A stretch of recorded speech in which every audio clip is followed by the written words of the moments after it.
გამარჯობათ პატივცემულებო, ჩვენო რადიო მსმენელებო და ტელემაყურებლებო.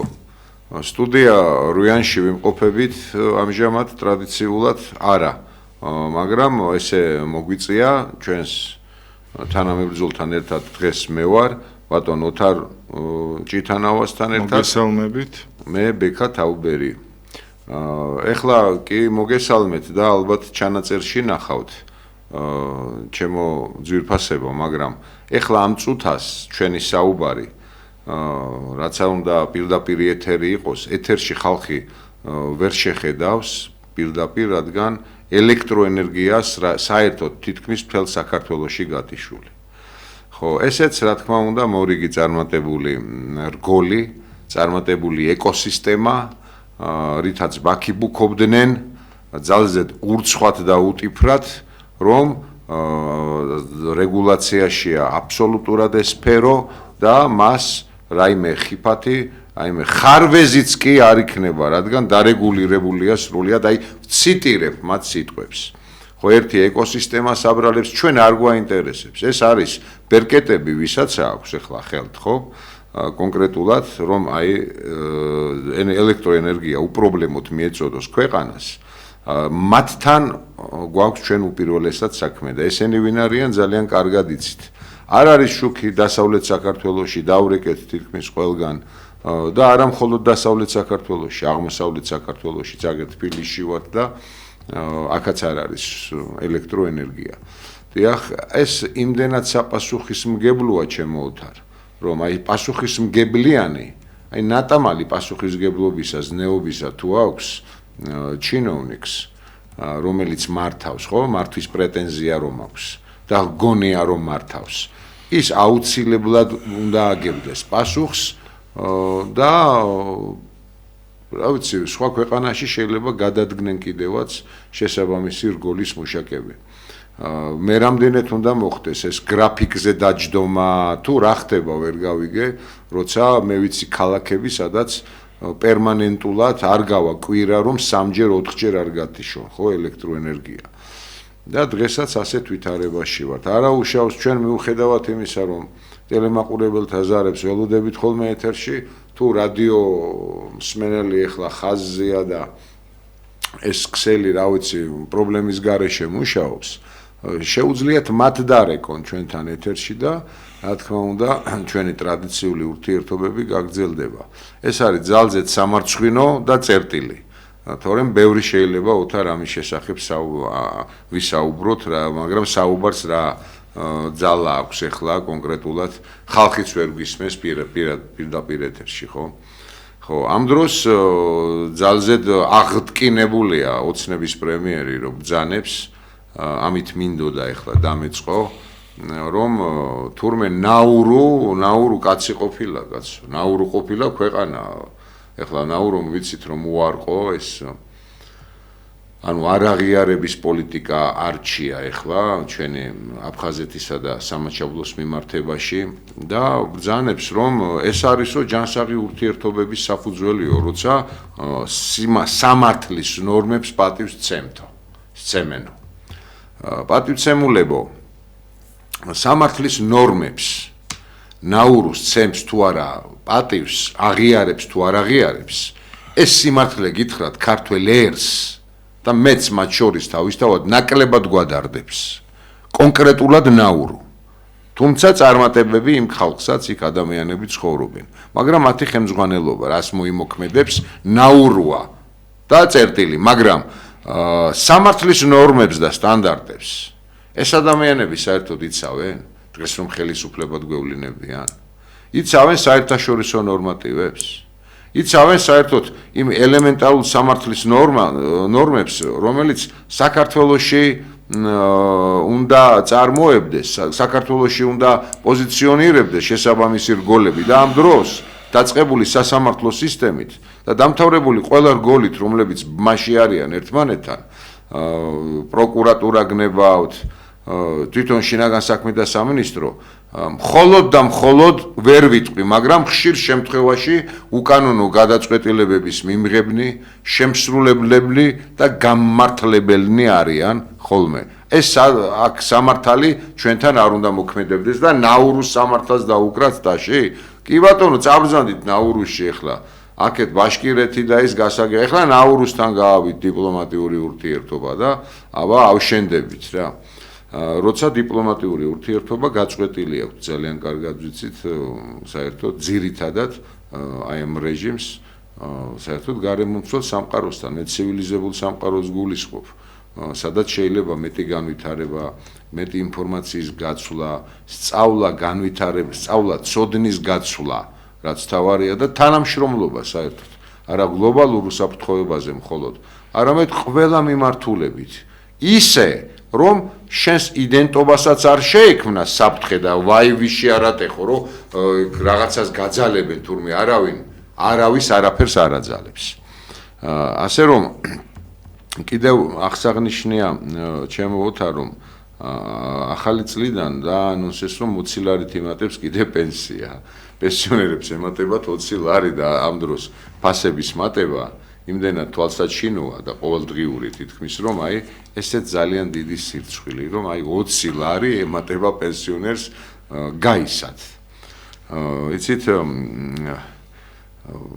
მათი დეპუტატები ბრძანებენ ხოლმე ხშირად რა და არ ჩამორჩებიან ერთმანეთს ახლა რომელი გვარი უნდა გამოვყომე კონკრეტულად ყველანი თითქმის ერთ აზრზე არიან ახლა მან აქვთ დანაწილებული ფუნქციები თუ ვინ უნდა იყოს სპიკერი დაუშვათ რაღაც თემატიკაზე ვინ სხვა თემატიკაზე ვინ დაუშვათ არის ესე ვთქვათ დადუმებული რადგან მას არ შეუძლია მხოლოდ პულტის ხმარება უფრო სწორად ხმის მიცემა შეუძლია და ასე შემდეგ მაგრამ ის მეტნაკლებად ნაცნობი პირები ხომ სახეები ბრძანებენ რომ თურმე ოპოზიცია დღევანდელ ოპოზიციას ვისაც ახლა პირველი ოპოზიცია დაარქვეს მათ იმდენს ცდილობსო და ესე ვთქვათ მხოლოდ და მხოლოდ ცდილობაშია რომ გაძლიერდეს და ხელისუფლებაში მოვიდეს აი როგორი ესეთი უმწეო განცხადება პოლიტიკოს რომ საერთოდ არ შეფერის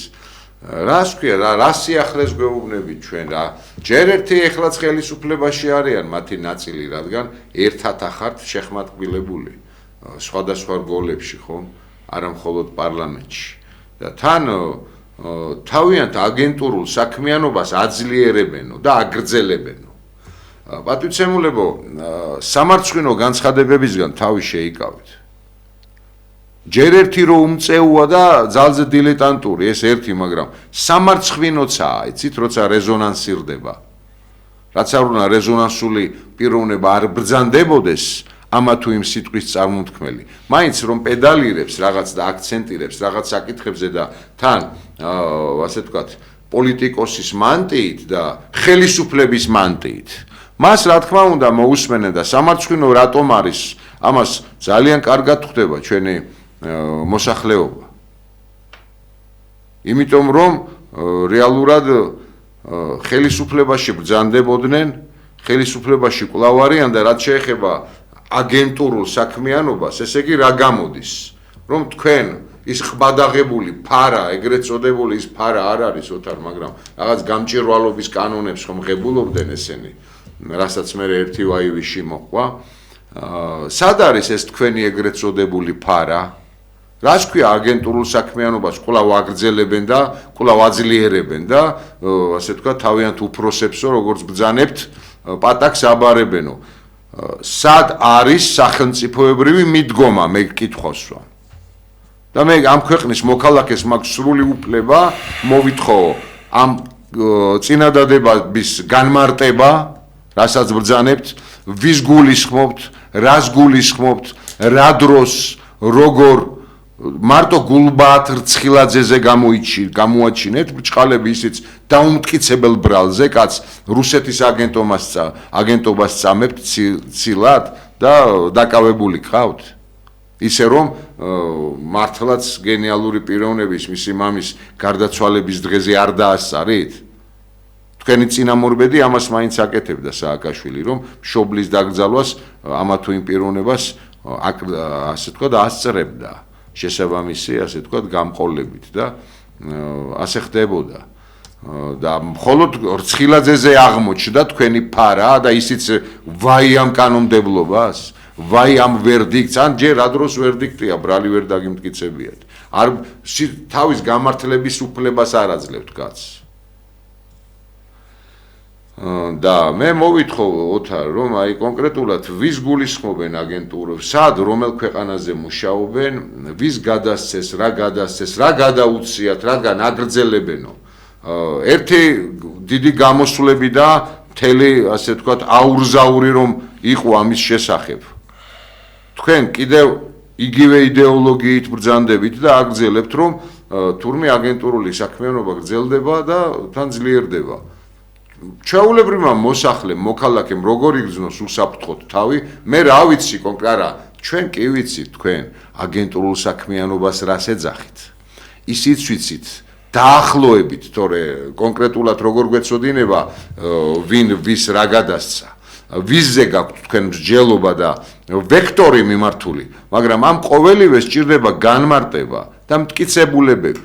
დიახ, რომ არ იყოს უდანაშაულობის კონვენციის, ასე ვთქვათ, დარღვევა, უპირველეს ყოვლისა. და მეორე შემთხვევაში, მოსახლეობას და ახალგაზრდობას მიუხედნით ყურებს მრავალი უტაქტო, მრავალი უკანონო და ამორალური, ასე ვთქვათ, ლექსიკასთან ერთად, აი ამ ბოლო თქვენი პერფორმანსით, რომ თურმე აგენტები ყავს ჩვენ საქართველოში და აგრძელებენ და მერე კობახიძე ბრძანებს არჩევნებზე მერე სამარადისოდ დამარცხდებიანო. თუ რაღაცა ესეთი პათოლოგიები ჩემო ოთარ და დაიღლები ადამიანი, მაგრამ დაღლისუფლებაც არ აქვს. დაღლისუფლებაც არ აქვს. ეს ბრძანებს ახლა კეშ პატელი აცხადებს, რომ უცხოეთს ერთი წინადადებით და დიდი სიამოვნებით მოვისმენ თქვენ საინტერესო საუბარს.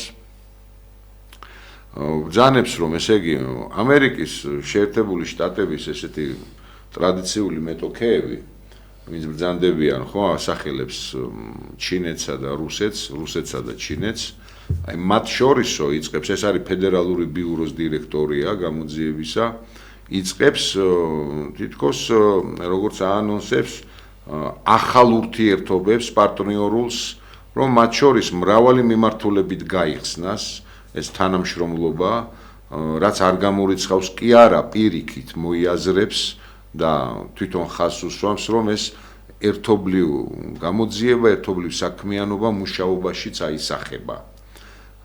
და ბოლოს დასძენს თავის სიტყვა, თუ არ ვცდები როიტერთან ისაუბრა, რომ თუ გვინდაო ჩვენო ამერიკის შტატების, ასე ვთქვათ, წარმატება, თავის მეტოქეებთან ის ყოველთვის უნდა საუბრობდეს. კონკრეტულად უცებ სამურაის კანონები გამახსენდა, რომ მტერი ახლოს უნდა ყავდეს. თქვენ დაალოცვილებო თქვენ. ჰეგემონის სახელმწიფო ბრძანებს რაც ახლა თქვენ მოისმინეთ, ხომ? აი თანამდებობის პირი ფედერალური ბიუროს გამოძიების სამსახურის უფროს, დირექტორი. რომ მიუხედავად თავისი მართლა ჰეგემონიისა, ჩინეთი ვიცით როგორც განვითარდა, ეს ყვითელი პრინცი თუ პრინცესა, თქვათ ესე გაფორმებით, თავისი ტექნოინდუსტრიითა და დიდი ტექნოლოგიებით, რუსეთი გასაგებია ყბადაღებული თემაა და აღარ ფოკუსირდები და ამ ორ ქვეყანასთან ეს მძლავრი ესევე სახელმწიფო აპირებს უშუალო კონტაქტში თანამშრომლობას და ასე ვთქვათ პარტნიორობას. თქვენ ან იზოლაციის თავი გქონდეთ ქვეყანას, ან სუვერენიტეტის თავი გქონდეს მართლაც თქვენი მიერ გაცხადებული სუვერენიტეტისა, ხო? როცა ქვეყანას საერთოდ მკვდარი აქვს, ნულ ნიშნულზეა ჩვენთან და ჩანასახიც არა ჩანს ჩვენი ინდუსტრიის, ჩვენი განვითარების, ჩვენი ტექნოლოგიური განვითარების, ბატონებო, როცა ტექნო ბუმია, ხო? და ტექნოლოგიური რევოლუცია უკვე დიდი ხანია მოხდა მსოფლიოში. ციფრულზეა გადაწყობილი თითქმის ყველაფერი, ხო? ასე ბრძანებდა ჩვენი უწმინდესი ილია მეორე ოთარ, რომ ეს ქვა კი ლოდი დაიძრა, მას ვერაფერი ვერ შეაჩერებს, მაგრამ ნაკლებად ტკივნეული იყო ჩვენთვის და ეს განვითარება, რასაც ქვია ინდუსტრია, რასაც ქვია ტექნოლოგიური პროგრესი, გამოვიყენოთ ჩვენს ბრძანებთან. გამოვიყენოთ ისე რომ ქვეყანას ვარგოთ, საქვეყნო საქმეები გავაკეთოთ, რადგან ტექნოლოგიური ენაა უკვე გაბატონებული, ხო, ნაწილობრივ, ასე ვთქვათ და ამ ტექნოლოგიებით ურთიერთობენ სახელმწიფოები. საღმრთოდ და საქვეყნოდ შეგვიძლია გამოვიყენოთ ეს კომპიუტერიო ბრძანებდა. და ასე რომ ამ პათოსით ვამბობ ზუსტადაც, როცა არაფერი არ აგვაქვს, რომელ სუვერენიტეტს ებრძანებთ, ან სადახართ სუვერენული ერთი მაინტერესებს. ან ვისებუტებით, სადებუტებით, რა კუკუდამალობანას თამაშობთ, კაცო.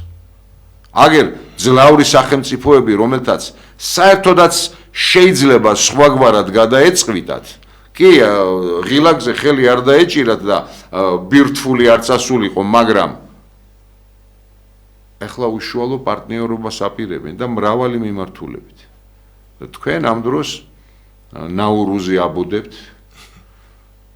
და კიდევ იმ ქვეყნებზე, რომელიც კარგად იცის ჩვენმა მსმენელმა და ტელემაყურებელმა. დიდი სიამოვნებით გადმოვიდოდი სიტყვას, ოთარ, მოგესალმები და მოგისმენ. მივესალმები ჩვენს ტელემაყურებლებს და რადიო მსმენელებს. არ ვიცი, ვინ გვისმენს მართალია ესეთ საგანგებო რეჟიმში გვიწევს ახლა ეთერში გასვლა, რომ მთელი ქვეყნის მასშტაბით გათიშულია ელექტროენერგია და ეს მართლაც უკვე მეორე შემთხვევაა. ეთყობა პირველიდან სათანადო დასკვნები ვერ გამოიტანა ვერც სახელმწიფო ელექტროსისტემამ და ვერც სემეკმა, რომელიც გნახეთ ხო გუშინ თუ გუშინ წინ ერთმანეთისკენ იშვერდნენ ხელს, რომ ვინ იყო დამნაშავე იმ ამბავში, რაც მოხდა რამოდენიმე დღის წინ სისტემაში. და ალბათ საერთოდ გადასახედია ამ სფეროსთვის, იმიტომ რომ არ შეიძლება დარგს ეკონომიკის სამინისტროს რომელიღაც განყოფილებიდან იმართებოდეს, ხო? ამას მჭირდება ცალკე უწყება. ენერგეტიკის სამინისტრო უნდა არსებობდეს, ეს იქნებ ამ მეორე ავარიამ ცოტა აუხილოს თვალი ხელისუფლებას, რომ ასე გაგრძელება ამ სფეროში ნამდვილად არ შეიძლება, დარგს უნდა კონდეს სამინისტრო, როგორც ყველა ქვეყანაშია, ჩვენს მეზობელ ქვეყნებში, ბევრ განვითარებულ ქვეყანაში ამ დარგს აქვს სამინისტრო. რაც მართლაც საერთო კოორდინაციას გაუწევს იქ ელექტროენერგოგენერაციასაც, დისპეჩერიზაციასაც და დისტრიბუციასაც. და ამას ჭირდება ხელმძღვანელობა, ხო? არ შეიძლება ვიყოთ დამოკიდებული მხოლოდ იქ ვანო ზარდიაშვილზე, რომელიც გუშინ მივიდა ამ სისტემაში, რომელიც არ ვიცი რანაირად ერკვევა, მაგრამ რას აკეთებს ის ხელმძღვანელობა დარჩენი, ვინც არიან იმ სახელმწიფო ელექტროსისტემაში, მე მგონი გასაყრელია იქ ყველანი და გასარკვევია მათი კომპეტენცია, მათი ასეთი მიდგომა, რატო არის ასეთი არასერიოზული. ვის საფუძველზე მიიღეს საერთოდ ეს ხალხი? და ჩვენ ვიხილეთ წლის დასაწყისში არაერთი ჟურნალისტური გამოძიება, სწორედ რომელიც ეხებოდა ამ სახელმწიფო ელექტროსისტემას, სადაც უმაღლესი პოლიტიკური თანამდებობის პირების ცოლები, ბიძაშვილები, მეზობლები არიან დასაქმებული და არაერთი ფაქტი დაგვანახა არაერთმა არხმა ჟურნალისტური გამოძიების შედეგად და ამაზე არანაირი რეაგირება ხელისუფლებას არ ქონდა. როცა ასეთი ნათესაურ მეგობრული იმით არის შეკრებილი ეს ორგანიზაცია, იქ რა თქმა უნდა, დილეტანტიზმი და არაპროფესიონალიზმი ყოველთვის წინა პლანზე არის წამოწეული და რა შედეგებს ვიმკით ამით ვხედავთ. ასევე ის რატო უნდა დაისვას კითხვა, რატო არის ეს ელექტროსისტემები გადაბმული აზერბაიჯანის ელექტროსისტემასთან, ანუ იქ თუ რაღაც მოხდა, აქ ავტომატურად ითიშება, ეს ნამდვილად ასე არ უნდა იყოს. ჩვენ გვაქვს ბევრი ელექტროსადგური, თბო ელექტროსადგურებიც და რაც საშუალებას იძლევა იმისა, რომ ჩვენ ქვეყანაში ავტონომიურად უნდა იმართებოდეს ეს უნდა იყოს გამართული სისტემა. ასევე გვაქვს 500 კილოვოლტიანი ესე იგი გადამცემი ხაზები რუსეთიდან, ძველად იყო Sakrus Energo მე ენერგეტიკის სამინისტროში მუშაობდი შორეულ წარსულში, საგარეო ურთიერთობების და ტრანზიტული გადაზიდვების დეპარტამენტს ხელმძღვანელობდი და მეტნაკლებად ჩახედული ვარ ამ ამბავში. მაშინ, როდესაც არსებობდა და არსებობს ეს 500 კილოვოლტიანი ხაზები, საიდანაც ჩვენ რუსეთიდან ვღებულობთ ესე იგი ელექტროენერგიას, იყო ასეთი ორგანიზაცია, არ ვიცი არის თუ არა დღეს Sakrus Energo, რომელიც ამის ხელმძღვანელობდა ამ პროცესს დისპეჩერიზაციის, ამ გადმოცემის, ამ და მე განაწილება მიდიოდა ეხაც რუსული კომპანია RAOS-ი, რომელიც წელიწადში სადღაც 2 მილიარდ კილოვატ-საათს ანაწილებს დედაქალაქში. და რეგიონებში კიდე მიდის ეს პროცესი და ეხლა არის 3 თუ 4 საშუამავლო კომპანია, რაც უნდა ეს ვიღაც თავის მეგობრებს უნდათ რომ აშოვნიონ ფული თუ რა ხდება, ვერ გავი როცა არსებობდა ერთი, ეხლა რამოდენიმე კომპანია, რომელიც არის აი ტარიფში პირდაპირ ზის და წლების განმავლობაში ესე იგი ახდენს იქიდან ამოღებული თანხებით მოღვაწეობას ამ სფეროში. ეს არის მართლაც ბევრი რამ ამ დარგში არის მართლაც მისახედი და ამას სჭირდება კოორდინირებული მოქმედება, ამას სჭირდება ვიმეორებ ისევ ენერგეტიკის სამინისტროს შექმნა, რომელიც კოორდინირებულად განაგრძობს მუშაობას და თავს ავარიდებთ მსგავს ავარიულ შემთხვევებს, ასეთ შემთხვევებს, მძიმე შემთხვევებს, რომელიც უკვე მეორდება ერთი თვის განმავლობაში და არ ვიცი შესაბამის დასკვნებს თუ არ გამოვიტანთ, ეს ამბავი მიიღებს პერმანენტულ ხასიათს.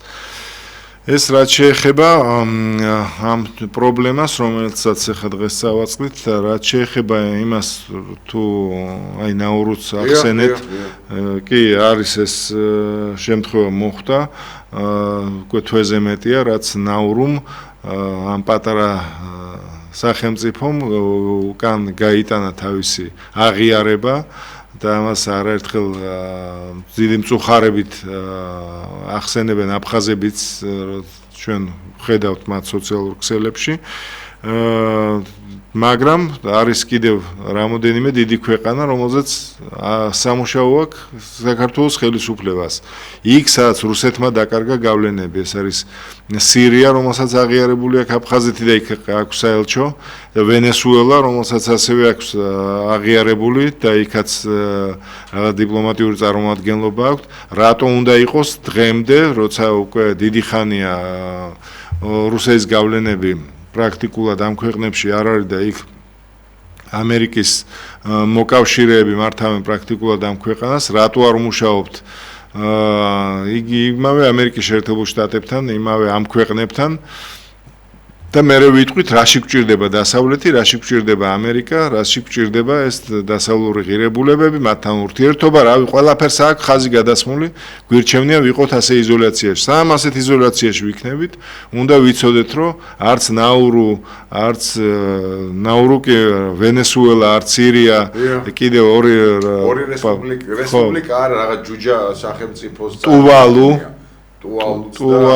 და ამ ყველგან რუსეთს დაკარგულია გავლენები და ამ დროს ჩვენ ვცდილობთ როგორმე მაქსიმალურად ვიყოთ იზოლირებული დასავლეთისგან, რაც არანაირ პოზიტივს არ მოგვიტანს, პოზიტიურ შედეგს ამ თვალსაზრისით, იმიტომ რომ სამ ჩვენ არ დავლაგდებით დასავლეთთან, მანამდე იქიდან ამ დამოუკიდებლობის აღიარებას არავინ არ გაიწოს. მანამდე იქნება იქ ძალიან ცუდი ვითარება, რომელიც არის შექმნილი აფხაზეთში, სადაც პრაქტიკულად მოხდა ეთნოწმენდა და დღეს ჩვენ აფხაზები გვთხოვენ, იქიდან გამოყრილი ხალხის დაბრუნებას ხო საერთოდ საუბარი არ არის. ხა თქვენო აღიარეთო исходя из реальной ситуации, როგორც ამბობენ ხშირად ამ წინადადებას აფხაზები, აღიაროთო, რომ ჩვენ ვართო დამოუკიდებელი ქვეყანაო, რომელსაც ესე იგი წაართვეს ხო იქ ქართული სკოლები არც ერთი არ არის დახურულია.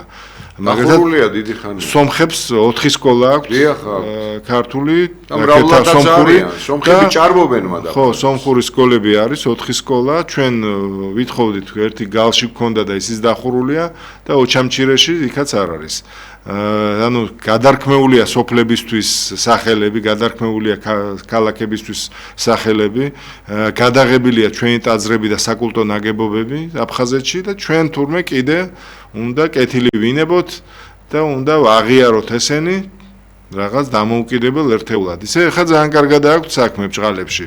ბოლო დღეების განმავლობაში უყურებთ რა ხდება სოხუმში, გაგრაში, გუდაუთაში, როცა იგივე კრიზისია საწვავზე როგორც რუსეთში, მრავალ კილომეტრიანი რიგებია საწვავზე, ნუ ხა ხალხს აქვს ესეთი არჩევანი გაკეთებული, რომ უნდათ აი რუსეთის თან იყვნენ ინტეგრირებული თავიდან ბოლომდე და მიიღეს ის შედეგი, რომელიც შედეგიც ახლა რუსეთს აქვს თვითონ. რუსეთს თვითონ არის გაჭირვებულ მდგომარეობაში ჩავარდნილი 5 მილიონი ადამიანი რუსეთში ცხოვრობს ავარიულ მდგომარეობაში. როგორ უნდა გინდოდეს ავარიულ სახლებში, როგორ უნდა გინდოდეს რუსეთთან დაახლოება, არ ვიცი. ასე 1,5 მილიონი ცხოვრობს ბარაკებში და ისიც ავარიულში. 30% რუსეთის მოსახლეობის დღეს თბება შეშით და ისა აქვს საიტიც აქვს რუსებს პადარი დრავა ქვია და 30% წარმოიდგინეთ ქვეყნის 25% ქვეყნის მოსახლეობის საერთოდ გაზი არ აქვს გაზის ქვეყანაში გაზის და ნავთობის ქვეყანაში პრაქტიკულად რუსეთი ოპეკის ხუთეულში შედის გაზის მარაგებით და წარმოებით და ასეთ ქვეყნის მესამეც თუ მეოთხეც გაზი არ აქვს და ხა ასეთ ქვეყანასთან ნუ რა ვიცი ნუ ღმერთმა შეარგოთ აფხაზეთს თუ უნდათ ინტეგრირება მაგრამ ჩვენს მიწას თავი გაანებონ ხო ამაზე აქვს საუბარი მაგრამ ჩვენ სამწუხაროდ არაფერს არ ვაკეთებთ იმისთვის რომ რაღაც ჩვენი მოსახლეობის ინტერესები დავიცვათ აფხაზეთში ნუ არ ვიცი ჩვენ გვაქვს აქ სტრუქტურები აფხაზეთის მთავრობა უზენაესი საბჭო რომელიც საერთოდ არ გაგვიგია არის ქაღალდზე არიან ესენი თუ რეალურად ხო და ეს მართლა ძალიან ცუდია რომ თუნდაც ის რომ სეპარატისტები დღეს არ არიან გამოცხადებული კანონგარეში არ არიან გამოცხადებული ძებნაში სეპარატისტთა ლიდერები და მან თავისუფლად ჩამოდიან რუსეთის სამთავრობო დელეგაციები და ამას ჩვენ არ ვაპროტესტებთ ჩამოაქვთ დრონები 2000-მდე დრონი არის ცხინვალს ჩამოტანილი 30 მილიარდი რუბლი არის აფხაზეთში გამოყოფილი და ამაზე არანაირი პროტესტის გრძნობა სამწუხაროდ არ უჩნდება ჩვენს ხელისუფლებას და არადა ძალიან რთულ ვითარებაშია იქ ხალხი რომელიც წლებია წვალობს და როგორი ცხოვრება აქვს ზუგდიდთან კავშირი რო არ ქონდეთ და რო არ გადმოდიოდეთ გვაცნობებენ ახლა ოთარ რომ ზოგიერთ უბანში შუქი მოსულია და რუსთავში არ არის ბათუმში არ არის სანზონაში არ არის აქ თბილისში ვაჟაზე არ არის ზოგიერთ უბანში როგორც გვაცნობეს ელექტროენერგია ასე ვთქვათ მიეწოდებათ მაგრამ რეგიონები გათიშულია აი ამასაც გვაცნობენ ასე რომ რაც აი ზარია პირდაპირ ეთერში მობრძანდით გაგვიხარდა ზარი პირდაპირ ეთერში რადგან ელექტროენერგია იყო და მაგრამ ეს ზარიც გაითიშა რაც შეეხება ეს ნაურუს თემატიკას და ასე შემდეგ იცით რა კონკრეტულად კარგი არავინ არ აღიარა აბსოლუტურად არავინ არ აღიარა შენ სწორად დაიწყეთ თქვენ შენ რა ნაბიჯს გადადგამ და რა ნაბიჯი გადაგიდგამს იმ მიმართულებით რასაც ქვია შენი მართლაც ტერიტორიული მთლიანობის აი ესე თქვი სააფხაზეთო და სრულიად საქართველოსთვის ასე ვთქვათ სარგებლის მომტანი აფხაზეთი საქართველოა აი ესეთი ნაბიჯი რა გაქვს გადადგმული და რა შედეგებზე გასულ ხარ როცა მთავარი სლოგანი იყო რა თქმა უნდა ტერიტორიული მთლიანობისთვის ბრძოლა და აქეთკენ ნაბიჯები ხო მათი საარჩევნო პროგრამიდან თვითონ აფხაზებს რაც შეეხება ახლა ჩვენ კარგად ვიცით რომ ესენი ზეიმობენ ხოლმე ქართულ ოკუპანტებზე დღეს არის 7 აგვისტო. ეს დიახ, თვის ბოლო სექტემბერში ზეიმობენ ეს ადამიანები თუ არ ვცდები 30-ში. ცხინვალი კი ბატონო, მე აფხაზეთს ვსაუბრობ. ზუსტად დღევანდელ დღეს მოხდა ეს ტრაგედია 2008 წელს. კი ბატონო, ეს ყველას გვახსოვს, ეს დავიწყე. კიდევ ერთხელ უსამძიმრეთ იმ ხალხს, ვინც შვილები დაკარგეს რა თქმა უნდა, სამძიმარი ყველას. ჩვენ რას ვაკეთებთ პატივცემულებო აი ამ რეგიონების მიმართებაში? ანუ კონკრეტულად ვიცით ვინცაა ის ქვეყანა, ყველამ ძალიან კარგად ვიცით. ურთიერთობა გასაგებია დიპლომატიური თლად ისეთი რაღაცა ორ ქვეყანას შორის როგორ შედგება, როცა ოკუპირებული ხარ, მაგრამ ის დიპლომატია, რომელიც თუ პროტოკოლური არა, შენ ქართველ პოლიტიკოს უნდა გაგაჩნდეს და იყენებდე. არის კი პრეცედენტი იმ ნაბიჯისა, რომ ჩვენ მოლაპარაკებისთვის მაინც გადავდგათ ნაბიჯები, სანამ რაღაცაზე დავისაუბრებთ. აქ არ არის საუბარი, რომ დღეს გადიხარ და მიბრუნებ. არა, მასე მარტივად და ასე თქვათ, საყვალპუროდ არ ფიქრობს არასდროს რუსეთის იმპერია. და ის მას თავისი მიზნები აქვს, მაგრამ და ყოველთვის ქონდა, მაგრამ შენ რატომ არ გაქვს შენი მიზანი? აი კონკრეტულად რატომ არ დადგა საკითხი რუსეთის ფედერაცია, რუსეთის სახელმწიფოსთან, აი ამ ორი მტკივნეული რეგიონის შესახებ? რატომ არ დაიწყეთ მსგავსი ეს გადაგდება არ არის ამ ხრივაც მოსახლეობის შემოუთავ? სხვა რომ თავი დავანებოთ აი იმ დანაპირებებს, რომელიც ძალიან დიდი არზაა ჩამონათვალი, რომ აღარ გავიმეორებ, რადგან კარგად ვიცით სულ ყველამ, თუ რას პირდებოდნენ ყოველი არჩევნებიდან არჩევნებამდე ეს ხალხი მთელი 14 წელია. ასე რომ აქაც ძალიან დიდი ჩავარდნა. ჩვენ ჯოხს არ ვტეხავთ აფხაზებზე. ჩვენ შეიძლება კიდევ მოძმეები და ძმები უწოდოთ მათ, რადგან თუ ესენი ჩვენს ძირძველ ტერიტორიაზე ბრძანებენ, ცხოვრობენ და ფიქრობენ, რომ აბორიგენი მოსახლეობა, რაზედაც მრავალი კითხვის ნიშანია უმრავლეს ტომებზე, ზარი შემოუშვით თუ შეიძლება? შუქი აქვს ერთი. ზარი შემოვიდა, ეთყობა, ელექტროენერგია მიეწოდებათ. გამარჯობათ. მოგესალმებით. გამარჯობათ. დიახ, გვესმის. მოგესალმებით. გაიხარეთ, ჩვენც მოგესალმებით. ილია ვარ, ჩაჩიბაია, თქვენი კოლეგა. კეთილი, მოგიკითხავთ. მოგიკითხავთ მე, ჩვენს მაყურებლებს, რადიო მსმენელებს, ანძა კვლავ გათიშულია.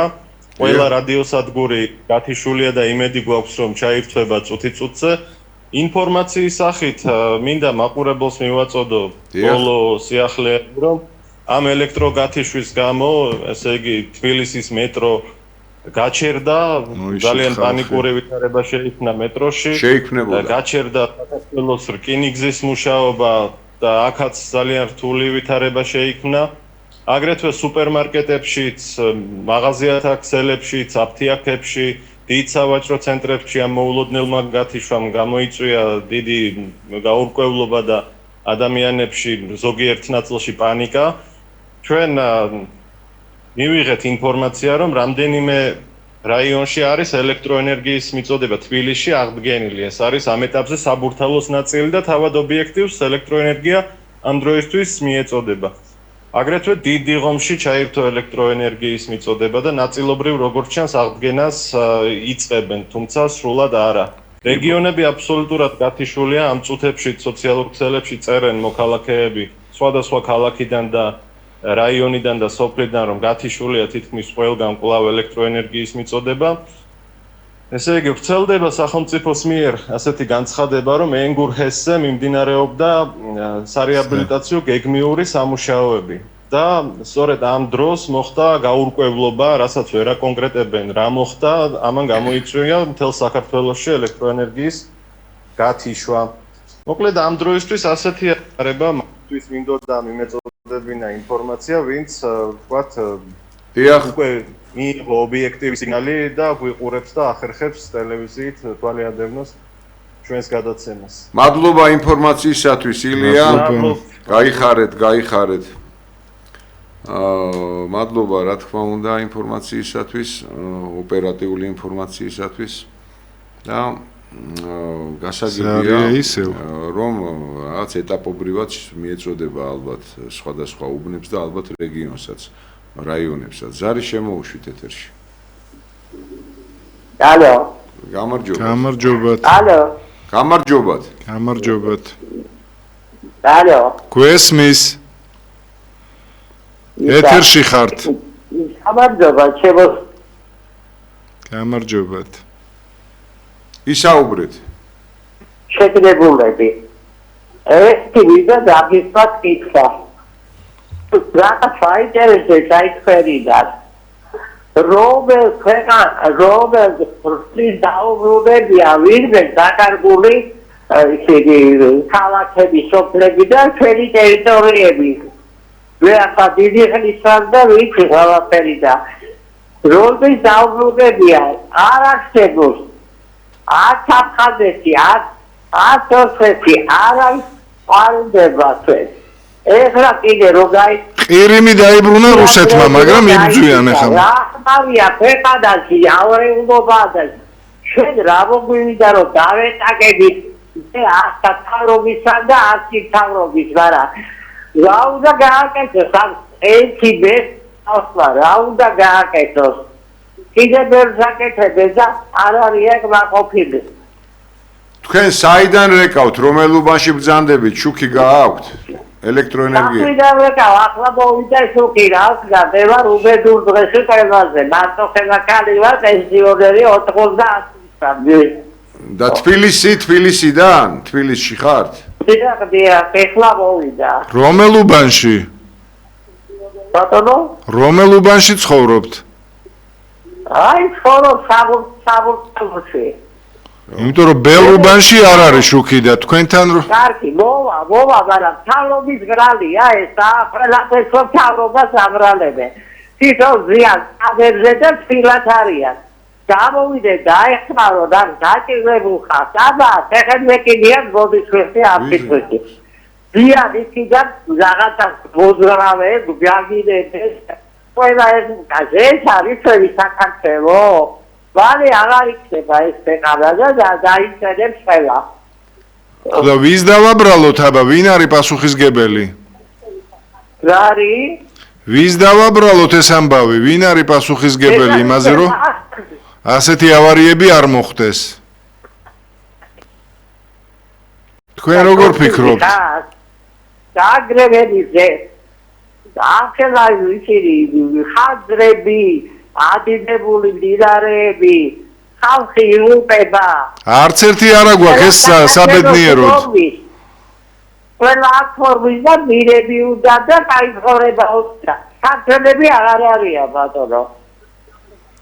გასაგებია ქალბატონო, თქვენი მოსაზრება, გილოცავთ ელექტროენერგიის მოსვლას. ბევრს არ აქვს ახლა და თქვენ გაქვს და მოსალოცი გახდა უკვე. და მადლობთ თქვენი განხორციელებული ზარისათვის და თქვენი აზრისათვის. ხო, ცოტა ქაოტური იყო რაღაც შინაარსი, ესეთი რომ რაქნა სამთავრობამო და მე უკვე თავრობასაც მოდექით თქვენ და აბა ვინ რა უნდა ქნას თუ არა მთავრობამ, რომელიც არის პასუხისმგებელი საერთოდ ყოველი მიმართულებით უსაფრთხოებაზე. ზარია ეთერში. საღამომშვიდობის ბატონო. საღამომშვიდობის. ხაშურზე გაწუხოთ ერთი 3 წუთია რაც მოვიდა თქვენთანაც შუქი. ძალიან კარგი გილოცავთ. უკვე დაინტერესდა ხალხი. უშუქობა ძნელია და არა მარტო ტელევიზია ბევრზამე დამოკიდებული ეს. დიახ ბატონო. ეს ალბათონი შეცვლით. საგიჟეთ და ხო არ ეკავე. როდის მოვიდით პიტაპიეტერში ბატალია მაგრამ. არა გვაქვს საგიჟეთი და აგერ მომახეთი ორივე დრაზები ალბათონო. გაგვეროდება თანახმად. როდის მოვიდით ეს ბატონებო. დიახ. ეხლა ჩავთვეხლა მოვიდა და საკითხი გვაქვს რამე ისეთი თუ საკითხი ჩვენ დავიწყეთ ამ გაუმართავი საერთოდ ელექტროსისტემით თუ რა დღეშიცაა ქვეყანა და რა თქმა უნდა პარალელურად აი ეს დიდი სიმძიმეები და სატკივარი ეტაპობრივად ყოველთვის რომ ვეხებით ხოლმე ამ სტუდიაში. გასაგებია ბატონო ვექა. დიახ. ეხლა საკმაოდ ბევრი სმინელი და მაყურებელი გვეყოლება ობიექტივზე. ხო და თუ კიდე რაღაცა ნაწილი ამ ხანბატონობით აზროვნებს და ფიქრობს რომ მივეხმაროთ ხელისუფლებასო. ხელისუფლებას მივეხმაროთ ხოლმე დროზე წასვლა, შეერთიანი ძალებით, აი, მოიწვა დიდი ბუდოჟერს, მიეღა და გაიტანო ქვეყნის გარეთ, ყველა თავის შემადგენლობით ტრიანად. ეს ამისთვის საჭიროა არჩევნებში გდება მონაწილეობის, გულით მისვლა და შენი საკუთარების დაცვა. ისეთი არა ზოგი რომელს მე შემოუხაზე და რო შემოხაზე, ის უნდა დაიცვა შენი შემოხაზო. კი ბატონო. ჩვენ ეხლა ეს ზაფხული რომ არის ეხლა და ისეთი დიდი ტემპერატურა, მრავალი დასვენებისკენ მიილტვის, ზოგს არ შეუძლია დაისვენოს. ისე პრინციპში ნაწილი არც დაღლილა, მაგრამ საერთოდ გაჭირვებულ ქვეყანას ტემპერატურაც რომ ემატება ესეთი ბუნებრივი, ხო? მართლა ძალიან ცხელა თბილისში და არა მხოლოდ თბილისში, ცოტა ინერტულობისკენ გავს ხოლმე ნაბიჯებს და ინერტულად მყოფობს და ამიტომ ძალიან გვახარებს თქვენი ზარები, თქვენი ზარის, თქვენი ასე ვთქვათ, აზრის მოსმენა, რომ ეს არის იმედი იმისა, რომ ჩვეულებრივად ბრძოლა გრძელდება და ეს სიცხეებიც მოიკლებს, ტემპერატურა მოიკლებს და უფრო აქტიურ ფაზაში შევალთ, რადგან ქვეყნის სადარაჯოზე, ქვეყნისთვის ბრძოლა, მომავალი თაობისთვის ბრძოლა შეუქცევადია და რა თქმა უნდა მას სეზონი არ აქვს. ეს არის ყოველთვის ვიდრე წუთის სოფელში ვარსებობთ. გასაგებია, ბატონო, ჩვენ სკოლაში გვასწავლეს ასეთი ლექსი, ჭრელი პეპერა დაათრო და გააბრუა იამა. იამა. ესენი გააბრუა კიდე ფულიშოვნა. თელ ქვეყანაში რო გამოთო ესა, თუ პატარა ბავშვებს ის თუ ამუშავებ რაღაცას იქ რა ჯანდაბახია, თვითონე თუ რაღაც სიმდილი. ესე იგი, სულ აღარ აინტერესებს ისე არიან გაბრუებულები ამ ფულიშოვნით არ იქა და შეახავს ასივა ავათარი, არგათარი ამ უბედურობაში. ასეთი ქვეყანა მსოფლიოში არ და თუ ძალათი არ აჭირვეს საქმე ასე. ამბობენ რომ გაიანგარიშებს კომპეტენტურმა შესაბამისმა სტრუქტურებმა და საქართველოს თავისი ბუნებით, თავისი ყველაფრით შეუძლია შეინახოს თავისი რესურსებით 27 მილიონი ადამიანი. მე მახსოვს ბატონო. დიახ. კვარიდან არხი გამოდიოდა ასე, ხანშულში და გადიოდა ასე. დიდი მთავარი არის აქ. ჩანაფარეთ ჩადიოდა კარენ. პატივცემულო, სრულიად გეთანხმებით. ამ ციფრს კიდევ ეს ასე ვთქვათ, ამ რიცხვი ალბათ მინიმალურია და კიდევ შეიძლებოდა ზემოთ წასვლა, მაგრამ როცა რესურსები ქვეყნისა დაწყებული ოქროს საბადოთი თუნდაც, ხო, კაზრეთის,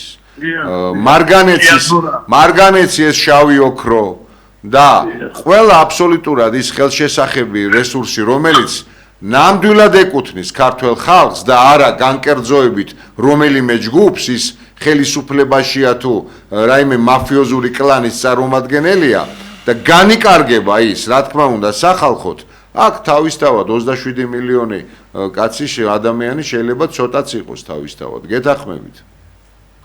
და ბატონო ბექა. დიახ. აი ის ხმამინდოდა რომ აი საბანაოს რომ დავდივდი საცურაოდ რა ვიცი. ერთად კავერს მიწას ვერ ნახავდი, თუ სადღაცა იყო მოსახლავე, იქნებოდა და ესებოდა ხორბალი, ხერი, შვრია, ფეტვი, აუჩეს მართლობრივი კულტურა. ხორბალი იტალიაში გადიოდა ჩვენი ხორბალი, კაცო, ბულგარეთში, იტალიაში. ლიანად. მე აქეთ თუ დაკურებული ხარ ბოჯომში მიმავალი ხაშურიდან მაცენა ფარეს ააშენეს დიდი გადასამუშავებელი რაღაც ფაბრიკა თურმე კურგოვანს უამრავი კურგოვანი მოდის არამატო ჩვენთან წელ საქართველოს ტერიტორიაზე ერთი ბრუნი არ უკეთებია იქ ძრახ თუ რაღაცა და ისე დაშალეს ფიცარ და აღარ ჩანს აღარაფერი. ეს იყო გააკაშვილის დროს და მე ესე იგი რადონის შუბიზე ძალღაწვეთი უნდა იყო რომ კიდე იმას მიტედი ხარ ცოცხლად გასატყავებელ ადამიანს. აი ასეთი ზედაცემული და პირდაპირ გეტყვით ნაცებო თქვენ თუ რაღაცა თქვენ მიტიდი ხართ უბრალოდ იმ სიტუაციას როცა ქონდა ცხოვრება 10-იანზე რამდენი გიმილად გამოხონდათ ის პარამეტრი და ასე შემდეგ. გაიხარეთ, არ მოგწყინდება თქვენთან საუბარი. დიდი მადლობა ჩემო კეთილო. ხვალაც დაგვირეკეთ. ხვალაც შეგვეხმიანეთ ეთერში ვართ აქ ცხრის ნახევარზე. ყოველდღეა პირდაპირ ეთერი და რამოდენიმეჯერ და დაგემშვიდობებით კიდევ ერთხელ მადლობა. გაიხარეთ. კი ბატონო, მართავს ბრძანებს რა თქმა უნდა ოთარ ის რესურსები როგორ და საით გაედინება კაცმა როგორ არ იცის, მაგრამ იცით საოცარი რა არის? აი თვითონ ნამდვილი ფასი ამ უმაღლესი პეროქსიდისა, რასაც წარმოადგენს ჭიათურის მარგანეცი. იცით, ნამდვილად არ იცის არავინ, რადგან რამოდენიმე ხელშლიდან ხელში გადადის, რამოდენიმე ხელს იცვლის, ყველა ხელი ბედნიერდება იმ ფისკალურად და ასე ვთქვათ, თუ საბოლოოდ დავადგენთ, ალბათ ის ნამდვილად ასტრონომიული ციფრი იქნება და მარგანეცი ვიცით, ჩვენ ძალიან ბევრ რამეში გამოყენებადია და მაგრამ ჩვენთვის აქ ნამდვილად არც არ შეიძლება სახელმწიფო საწარმო იყოს კი ბატონო და სახელმწიფოს ხელში იყოს ეს და ამით ხალხმა ნახოს სარგებელი და არა იმ და გემახსოვრებათ ივანიშვილის სიტყვა ჭიათურაში გამოსულმა, როცა ჭიათურელებს შეპირდა კაციშვილი ვერ დაეპატრონება, ეს უნდა იყოსო ნაციონალიზმი, ანუ სახელმწიფო უნდა განკარგავდესო. ხო ესეთი ბრტყელი რაღაცა ესეთი სიყალბეები რაღაც აითვისა ქართველმა ადამიანმა და დაუჯერა. სამწუხაროდ ესე მაგრამ მე ბოლოს მიხვდა თუ ნაწილი თავიდანვე ამჩნევდა რომ ეს იყო სიყალბე ამის ეს შესრულება ამისა არა მარგანეცის კუთხით ეს აუცილებლად შესასრულებელია და ეროვნულ ხელისუფლებამ უნდა გადაწყვიტოს ეს ჭეშმარიტად მართლა მსახურმა ხელისუფლებამ ქვეყნის მსახურმა მაგრამ ის უფასო ფულები და რაღაც ძალიან დიდი პარადოქსები რასაც შევკვირდა ეს რა თქმა უნდა განხორციელება მას არ ეწერა ამათ ხელში მით უმეტეს შემოუთავ გადაცემის დრო ამოიწურა სამწუხაროდ წამები გვაქვს დავემშვიდობოთ ხალხს დიდი მადლობა უფალს შემოქმედს ყველაფრისათვის დიდი მადლობა ჩვენს ტექნიკურ ჯგუფს, ტელემაყურებელსაც და რადიომსმენელსაც, რა თქმა უნდა და აქვე ტრადიციულად მოვიკითხავ ყველა ემიგრანტს, ყველა სნეულს, გამოჯამრთელება და პატიმრებს, მხნეობა. ნახვამდის მომავალ შეხვედრამდე. კარგად ბრძანდებოდეთ.